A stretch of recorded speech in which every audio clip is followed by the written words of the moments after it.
Hey, everybody. Welcome back to Roosters on Olentangy River Road in beautiful Columbus, Ohio. This is Lettermen Live, brought to you by our good friends at Roosters. It's a fun, casual conversation at a fun, casual joint. Stoney's already diving into these wings.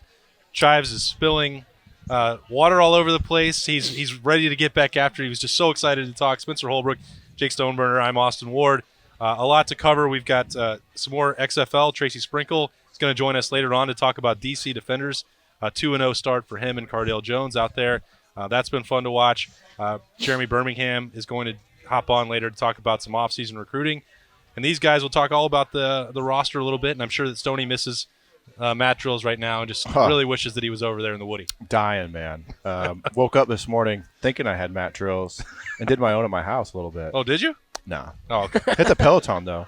That's not quite the same as pulling a tire around. No, I did that, and I'm. It's one of those things that will forever be engraved with me. But I do not need to see or witness that or do it myself again. It's one of my favorite things. Like Zach always is talking about how much he loved it. There's of course, him and John Simon, those guys on your team that loved it. Like some people want to just get through it, right? That's the whole point. Some guys they live for that. That's cool.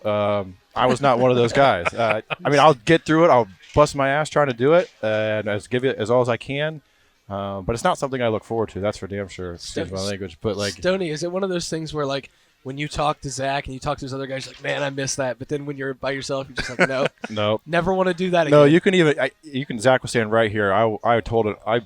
All day long, I did not like doing that. Now I would do it and I'd show up, but they'll be the first to admit. I mean, I complained my way through it, but you know, it was hard, man. Mat drills are, to me, getting up at 5 a.m. every day for like 2 weeks straight. That's at least when I was doing it in 2012. I don't know what they do anymore. They still get up early. I think that's the worst part. Like for me, I mean, I'm not in that kind of shape to get through a Marathi workout no matter what right now, but just the 5, 6 a.m. stuff that you guys have to do, just motivating yourself to get out of bed would be the toughest part for me. Oh, well, and we knew we were about to get crushed because it was Urban's first year. So it was the first mat drills. And I don't know how they are now, but I'm assuming that first set of mat drills. I actually remember one time we were doing barrel rolls at the end of it. You had to do a barrel roll and sprint to the edge of the mat. And I think Urban's like overlooking ours. And I barrel rolled, and maybe I went 70%. I tore my knee in the Gator Bowl. Yeah, you know. Yeah. And he was like, "Are you serious, Stoney?" And he's like, "We're starting this whole thing back over again."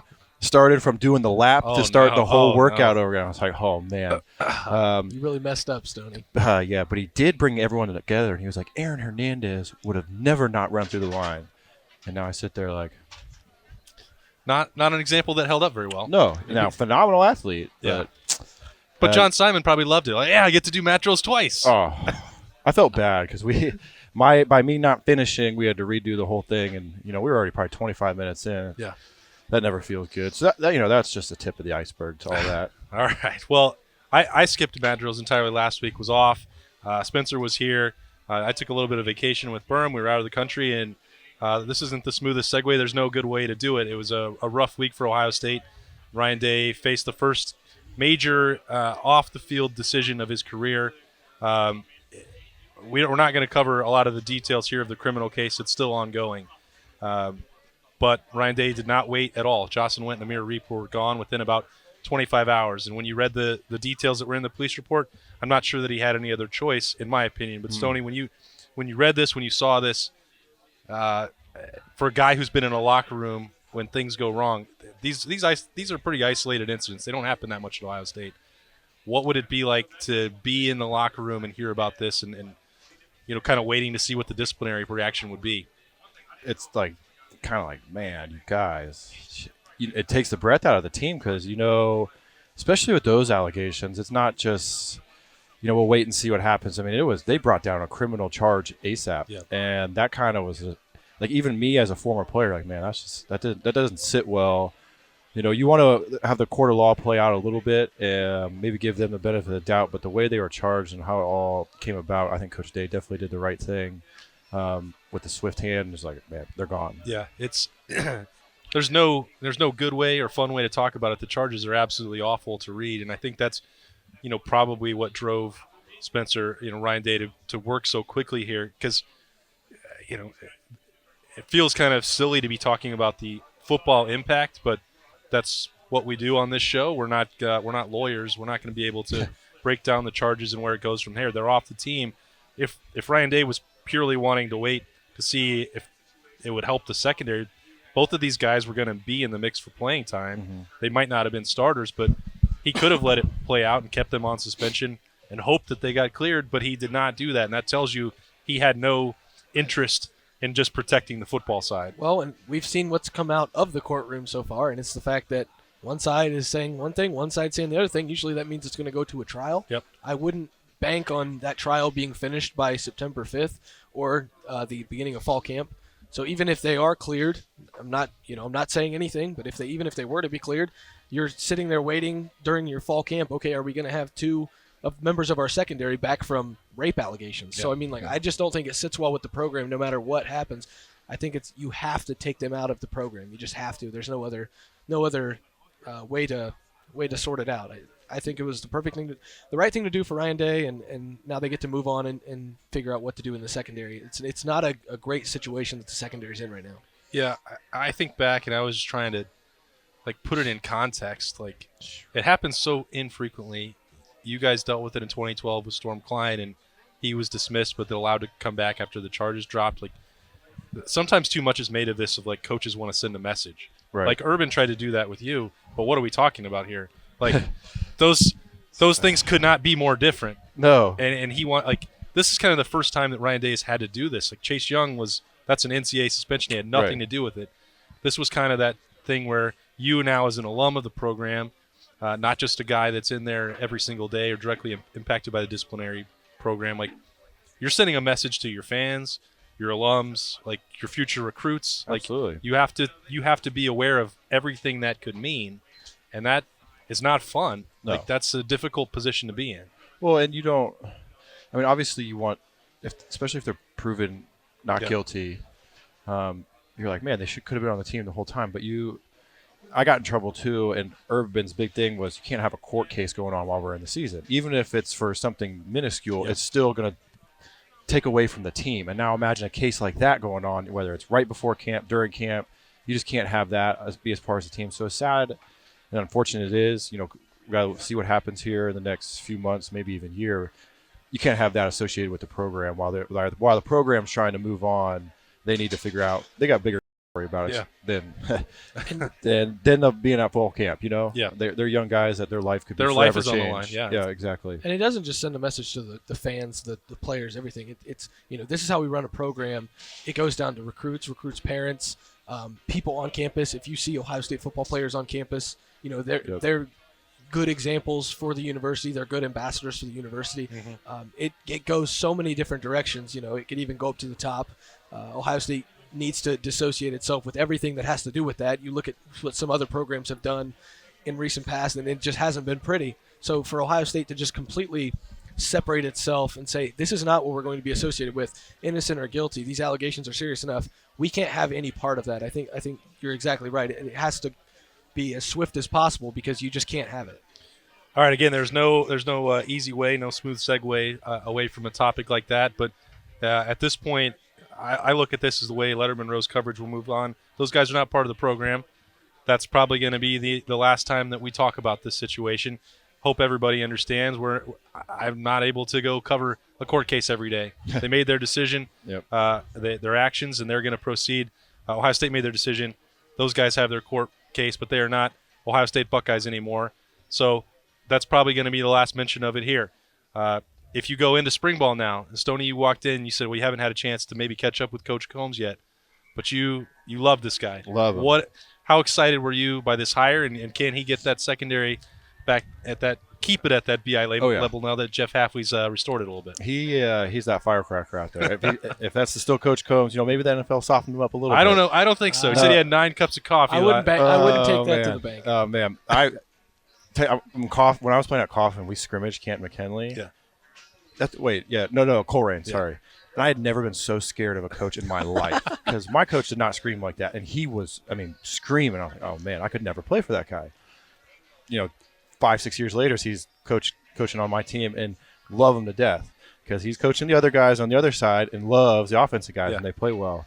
But he he gets guys going. He knows how to coach. He knows how to motivate. He's a leader, and he's pretty dang good at coaching DBs. From high school, the guys they had come up through there, the guys I got to play with who he coached, he did well in the NFL, and I think that's kind of like the Buckeye way of guys going out and proving themselves and having coaches be like, I have such a pedigree. Why would you not come and coach under me? What are one-on-ones like when he's out there backing his guys and you guys are trying to win back? Oh, man, I could just hear him yelling, come on, Stoney! Just something like that. Or yelling at their guys to have, to do a little bit better guarding me, you would think. But also, man, Coach Combs, he's a yeller, but it's all in good. That's just how he communicates. Even in the weight room, and that's funny, he said 9 cups of coffee. Oh, man.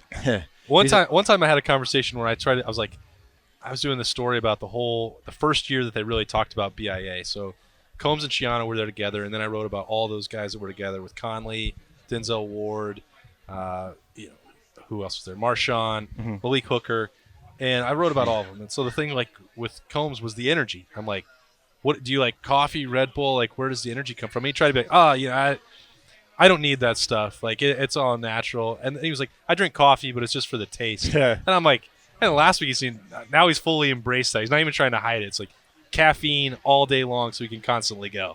I'll never, because he did special teams when I was there, and when we played Penn State, I had that long touchdown. I had a pretty good game, and we were sitting in the special teams meeting. And he's like, Stoney, you might have played amazing on offense, but you sucked on special teams. Because it was like my first time doing punt, and I almost got a punt block because I stepped the wrong way. And he kept it real. He wanted to coach you hard. He loved you, but he wanted to he'd tell it how it is. And I played a great game on offense, but the first thing he said in that special teams meeting in front of everyone was how bad I sucked on special teams that day. That's how you want to get coached. That was a pretty big touchdown, though. Yeah, that was my favorite, I think. Did somebody get like? You ran away from everyone. Did somebody get like the Eddie George photo where you have like all of Penn State tracking you down? Yeah, that was. You got one of those in the house? Or? Not yet. Okay. I do have a little room, but I know I need to. I'll never forget earlier in that game, Braxton's like, man, I need Stoney in the middle to run a slant. He's like, I want that all game. And finally, I don't know why we called it because I never ran a slant from there. And I actually ran a pretty crappy route, to be honest. Braxton just put it on me, and I was like, dang, man, you called that. You said you wanted it. That was we probably went 3 for 8 on passing that game. Got enough. Yeah, it worked. You have like a 80-yard touchdown, and then he has the insane Xbox 360 touchdown. Reed always tells me how he missed a block. You say you ran the wrong route. Yep. Hey, those plays worked out just fine with number 5 back there. Oh, so. that was half of the season that year. It'd be like, man, when's Braxton gonna just do something really cool because we're struggling right now. But those are the days. All right, Spencer. Let's so look ahead now with that position for Kerry Combs, and obviously, as we mentioned, that depth took a little bit of a hit. I personally, I talked about this on Tim May's podcast. I don't know that it's going to be that they didn't lose any starters here. Good. Stoney's taking it all in today. It's back at it with the Roosters, but it's a holiday. That's right. You're allowed to do whatever you want. I'm off work today. There's no calories today. There isn't. Okay, I like it. That means I'm gonna order another round to go.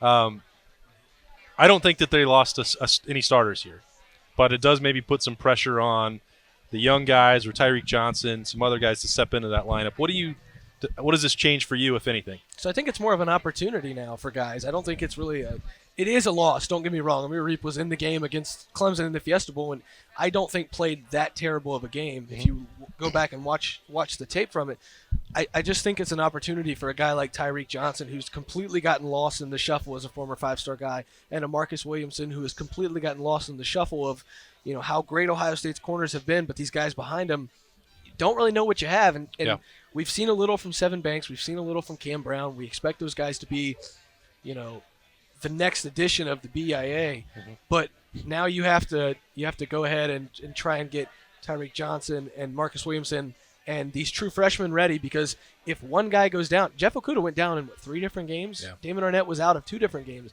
When that happens, because you have an injection, Sean Wade. It's going to happen at some point. We talked about Ohio State didn't have an injection all year until the Fiesta Bowl, and so shouldn't have had one then either. But that's a different story. Neither here nor there.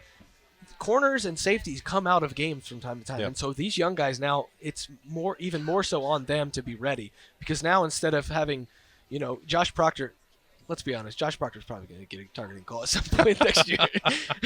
Like there's no That's the first bold prediction for 2020. there's no Amir Riep there anymore Yeah. that has good experience who can come in and take that place and you feel confident with. These coaches have got to get confident in all of these guys now because they're all going to have to play a role.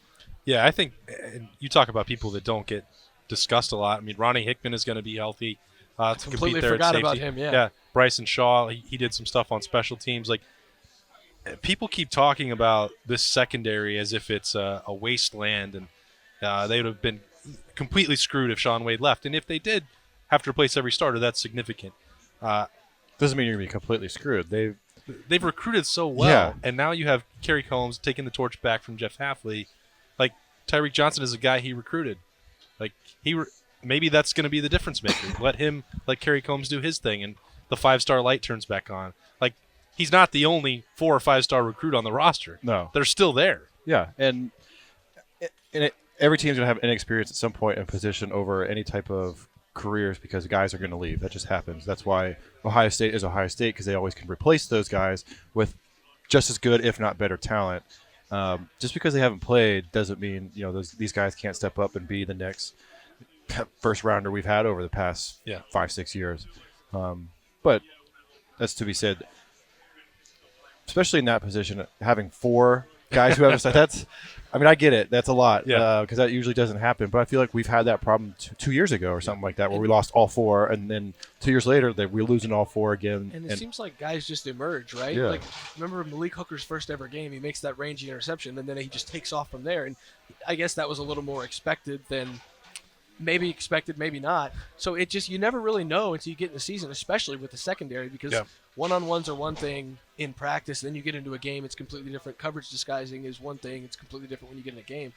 You could see guys like the Seven Banks or, a Josh Proctor or Ronnie Hickman really emerge this year when you might not have expected it, just because the secondary it just kind of lends itself to that. Yeah.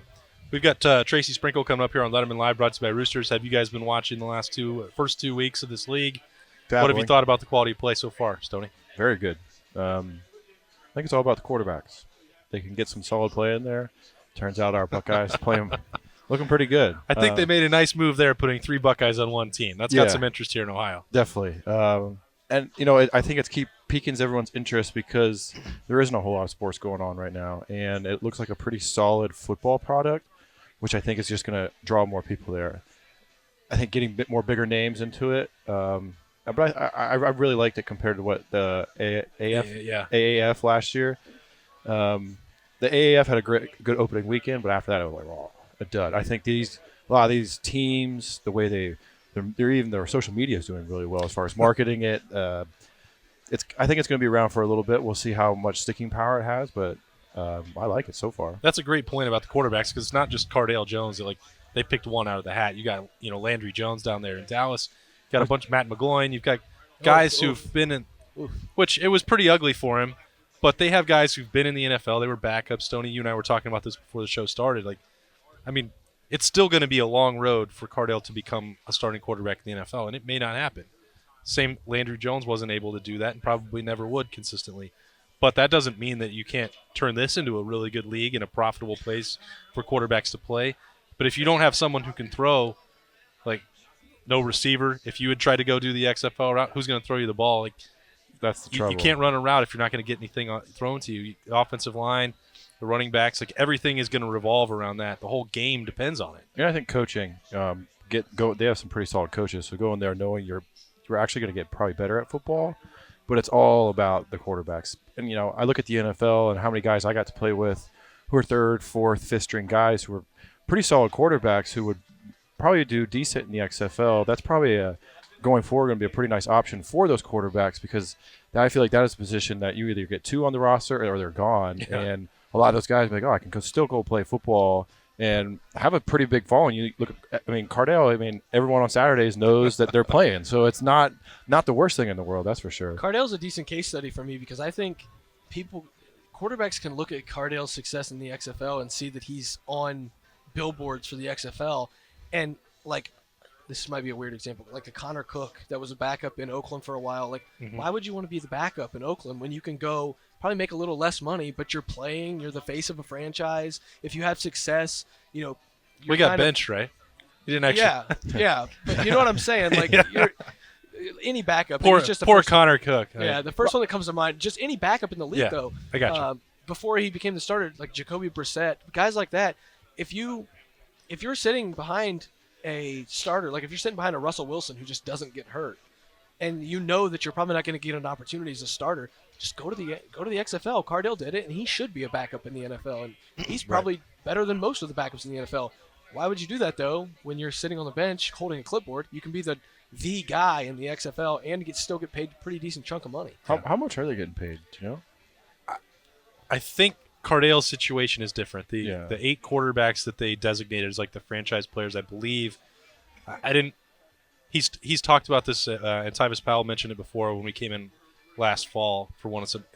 I think he got something in 6 figures to sign and then not go to the NFL during the fall, because I think Josh Johnson was one that had an offer to go back to the league and had to say no because they locked in like 8 guys at more money. That's going to keep the league going, I think, is the quarterback play and having guys you want to follow and teams you want to follow.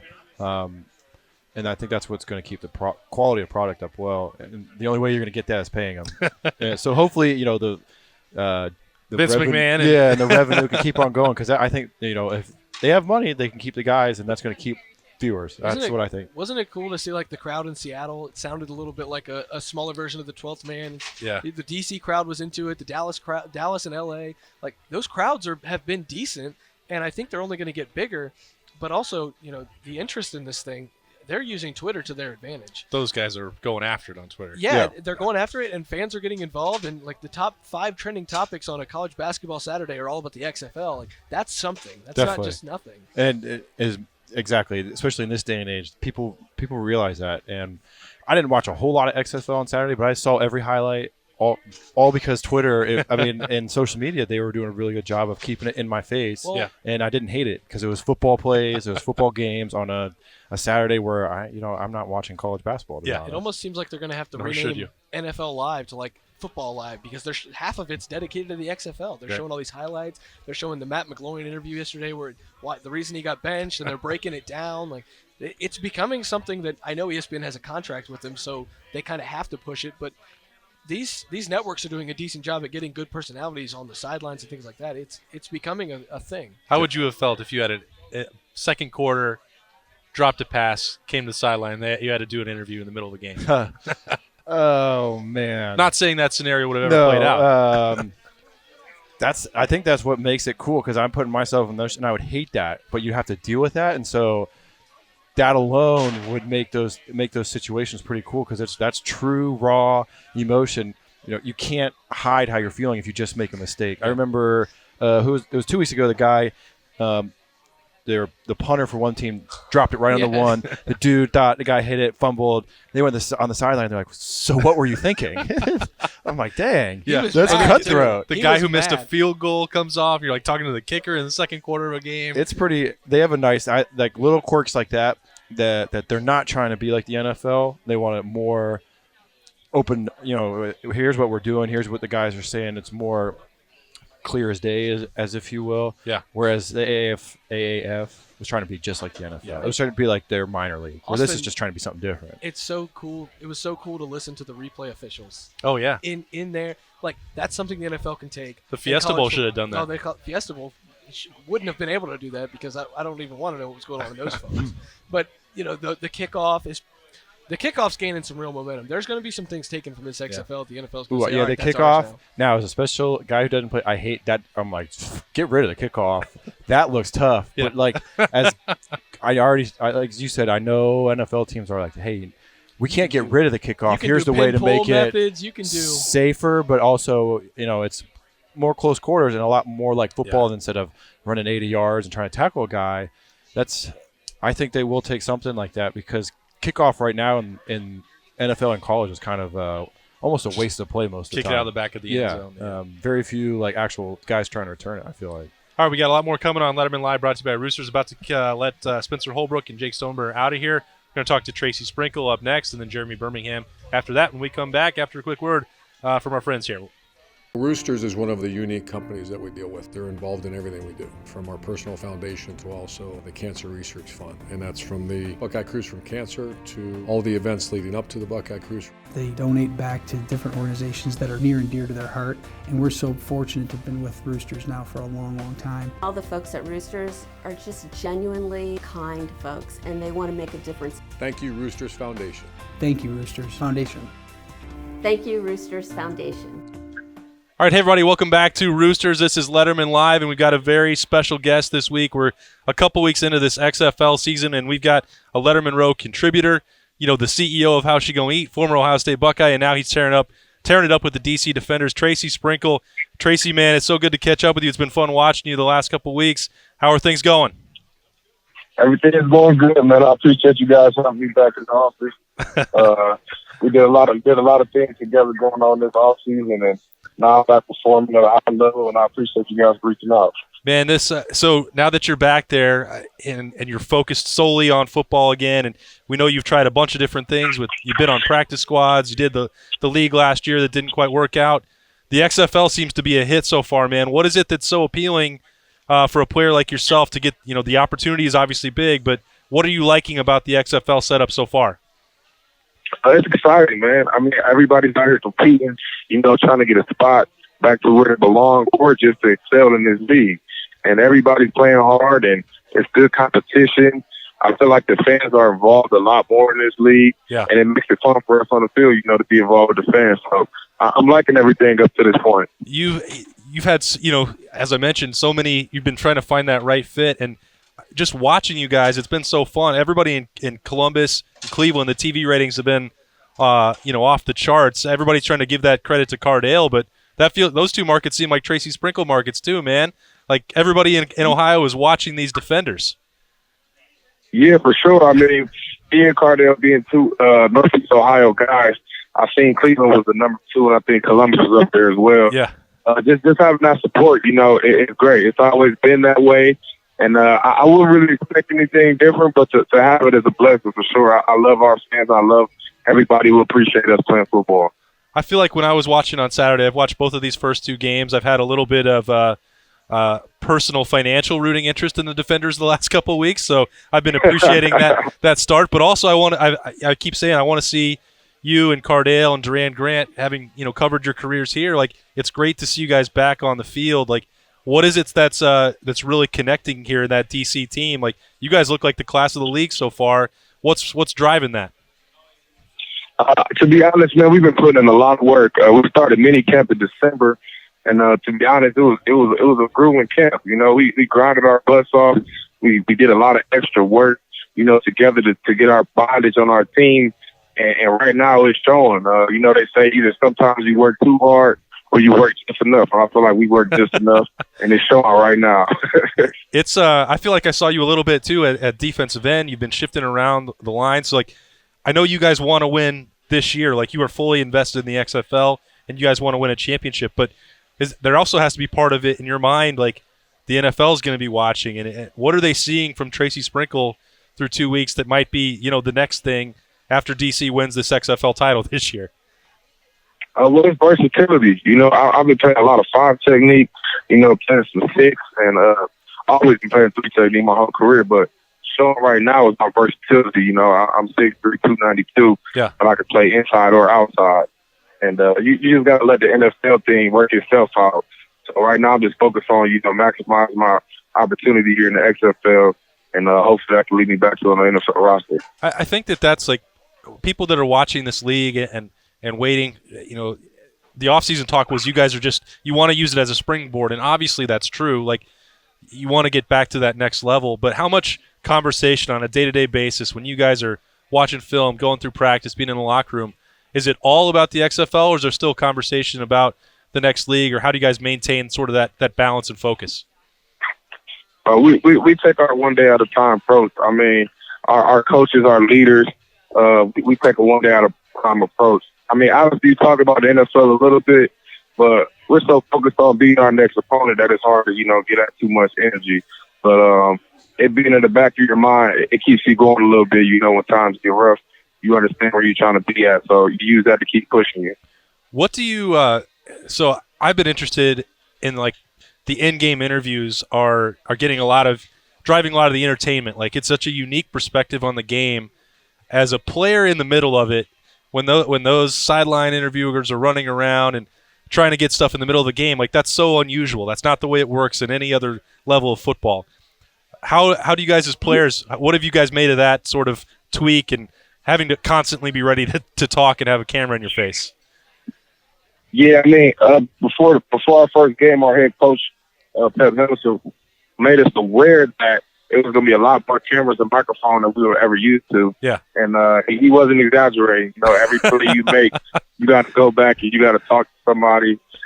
You have those conversations on the sideline in a football game. It's kind of hard to have because there's a lot of microphones around. But it's a good thing, you know, because you're branded. You know, you put your brand out there. And I feel like all those interviews and cameras and microphones, it helps enhance your personal brand as well. So I think it's a good thing. Yeah, so, like, they've had to have the 10-second drop ready for a couple F-bombs throughout those first couple weeks. Like, I was worried how that would go because, like, you know, coaches are so secretive. They don't want the signals getting out, you know. But it seems like the players that I've seen so far, like, they kind of enjoy the fact that there's more personality in this league, and you guys get to show it. And, like, maybe you'll have a How's She Gonna Eat shirt on underneath the jersey in a couple weeks. I don't know, but, like, it seems like you guys are embracing that opportunity a little bit. Hey, yeah, man, that's a great marketing idea, man. I might have to take that from you. But yeah, like I said, it can go either way, man. It can be positive or negative, and I feel like we're taking a positive approach. You know, you gotta use it to enhance your personal brand and for your team. Guys can make excuses and get upset because the camera's around and you can't really be yourself. But yeah, I mean, you can. You just gotta be a little conscious about what you say. But I mean, it's your brand at the end of the day, and I feel like the XFL is using that to not only promote the XFL, but to promote the players as well. So what have you made of your quarterback there? Like, you know this guy pretty well. You've been around him for a long time with Cardale. Well, you know, he has kind of taken the league by storm, has been a little bit of the face of the league through 2 weeks. You know, he's been waiting a long time to be a starter. What's it been like to be around him as you guys have got off to this great start? Man, Cardale's a sucker, man. It's great, man. It's great to see him, you know, perform at a high level in a professional stage. A lot of people had their doubts, a lot of people had their questions, and I feel like he's been answering them. I've always had faith in him. He's always been my guy since college, and I'm just happy to see him perform so well. All right, we're loving following you. The only problem, man, I keep trying to go on that XFL shop and get some Defenders gear. It's always sold out. You're gonna have to get on somebody back there and give them some of your How's She Gonna Eat connections and get them hooked up with some merch, man. Columbus needs it. Everybody's on board with the Defenders back here. Need some merch. Yeah, for sure, but I might have to get some copyright rights from the XFL to just get it on How's She Gonna Eat page. But yeah, man, I'm surprised, man. The DC fans, man, they love us out here, man. They welcome us with open arms. You know, I didn't really know how much of a football town it was, but they love us here in DC, man. So I can see why it's sold out. All right, football's going well. How's She Gonna Eat still going well? Yes, sir. How's She Gonna Eat is going well. We still growing as a company. Actually, our 1-year anniversary is here in 3 days. So it's a great feeling. We're about to be around for 1 year exactly, and we just looking to keep growing. Correct. Congrats, man. It's fun to watch you back on the field. When that off season's over, we're going to be begging you to come back here and get back. We'll break down some Buckeye Qs with you and talk again because you're one of our favorites to be around, man, and we're loving the XFL so far. So congrats on all that success on the field, off the field. Keep it going. Yes, sir, man. I appreciate it. I'm excited to be back out there. I'll be in contact with you guys when I'm in town. All right, Tracy Sprinkle, DC Defenders, How's She Gonna Eat, former Ohio State standout. Appreciate his time. As always, we'll be right back here on Lettermen Live, brought to you by Roosters after this. Hey, everybody, welcome back to Roosters on Olentangy River Road in Columbus. I am Austin Ward, finishing out another Lettermen Live via the telephone, satellite, remote communications, Jeremy Birmingham, as we piece together this one with most of our Buckeyes on the cruise for cancer this week. We were looking for different ways to present the show, and having my good buddy Berm on here after we just got back from the Caribbean seemed like a good idea. Berm, welcome in. Have you recovered from vacation? Hello. I'm a big fan of telecommunications. That's good to hear. So one thing, we've talked about a lot, and you have talking stuff and several episodes of that coming with Spencer Holbrook this week. From a big picture perspective, and you look at 2021, I took my stab at this a couple weeks ago. What do you think are the most important positions for Ohio State in this class? I know that every position is important, but if you look at the biggest, most pressing needs, where would you start?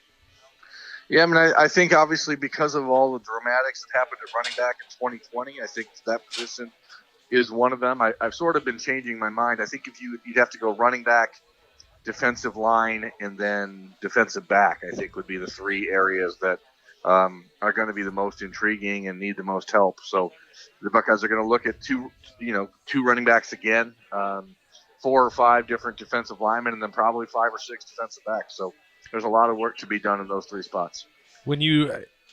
So there's so much talk now about this Kerry Combs' impact on the recruiting trail. We've broken him down a dozen different ways since he returned.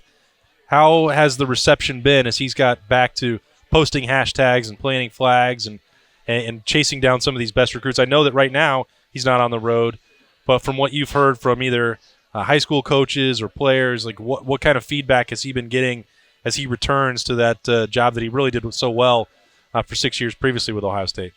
Yeah, I mean, it's not going to be a surprise to you that kids and coaches are very happy to have him back on the recruiting trail. I've talked to kids up at Detroit Cass Tech, which is where Damon Webb is from, and one of the areas that he always made a big impact in before, and they're just glad to see him. I mean, it is kind of tough on the recruiting trail because he started and only had a week and a half really to do the job where he could actually go out and talk to people. But if you know Kerry and if you've had a chance to talk to him, as you and I have, you know he's very personable. He's made a big impact already in St. Louis with Jahsen Johnson, one of the country's top 5 defensive backs, and a player who added Ohio State to his final 6 schools this week.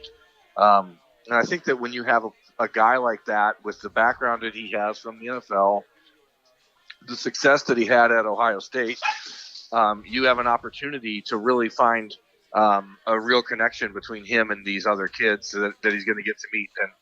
And I'm excited to see how that translates to spring evaluation periods and the camp season. You've talked as well. You've got some stories coming this week. You broke down all the wide receiver big boards last week, but you've got more info coming there at that position and what Brian Hartline's doing. You've had Troy Stellato at the top.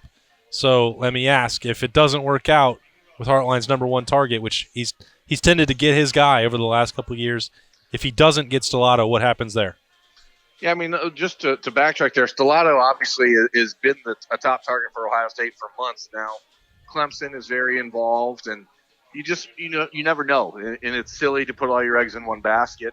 So the Buckeyes are starting to look elsewhere. They did offer another wide receiver from Florida early in February. His name's Mario Williams, and from talking to people in Florida, it seems like there's a belief that if Ohio State were to really push the envelope there, that they could become a real contender for Williams. And the Buckeyes are really just looking to see if this is a kid that is actually interested in the program or if he's one of these kids that just wants to collect offers. And some of that's going to be incumbent on the kid. If he wants to visit, if he wants to prove that he's interested in the Buckeyes, he'll make his way to Columbus as soon as he can. And if that happens, I think you could really see him step up and be the guy that could potentially replace Stellato in that spot if Stellato ends up at Clemson or somewhere else. For somebody who is not, deep into the weeds on a day-to-day basis on recruiting like me, there's all this conversation about the recruiting calendar and the shifting of the visits and all this stuff. Like, is March and April now like the most important time of the year for Ohio State, or how does that compare to an in-campus game day visit in September, October, November? Well, I think that the May, June, the camp season really is when things start to pick up. And the Buckeyes last summer used that as the time that they hosted almost all of their official visits. They had that big weekend in June where they had 16 different official visitors. And because it's only Ryan Day's second year, we don't know if that's going to be the standard for him or if that was just an anomaly. So it's going to be interesting to see how that unfolds and which way they go. But I don't get the sense, especially with so many noon games as they had last year, that they're really relying on the game day visit. I mean, that's sort of a supplemental visit for kids who've already made their decision at this point, because that they just don't have the desire to really recruit kids and wait until December or January to find out what these kids want to do. So more and more kids are committing early. They're staying committed, and especially the type of kids Ohio State's recruiting. And I think that you'll continue to see these evaluation periods that are starting here next month and into early part of summer is really when things are going to be separated, and that's when you're going to see kids really start to move up or down the board. I just feel like I keep reading and dotting the I's every day that like this recruit and that recruit, they want to come, they're scheduling something in March or April. It's just, like to see a spring practice, and it feels like that's I don't know, maybe I'm paying too much attention to a couple names and extrapolating it over the whole recruiting class, but it seems kind of unique or odd, or I don't know the right word for it, that like coming on a Tuesday in March seems like it's happening more frequently and putting more stock in that than maybe in years past, but maybe I'm also making that up. No, I mean, I think you're right. It shows that they have a little bit more interest and that they're more committed to the process of getting to know the coaches and program, as opposed to when they're doing it in June and it's a 4-hour visit on a bus tour. Yeah. These are trips that are being made a lot of times coinciding with kids' spring breaks. So they're going on all these college visits instead of going on spring break. And certainly it's an indicator of the ever-quickening recruiting calendar, because it just keeps moving up. Everything's moving up. All right, speaking of moving up and moving out, that's going to do it for Lettermen Live here at Roosters this week.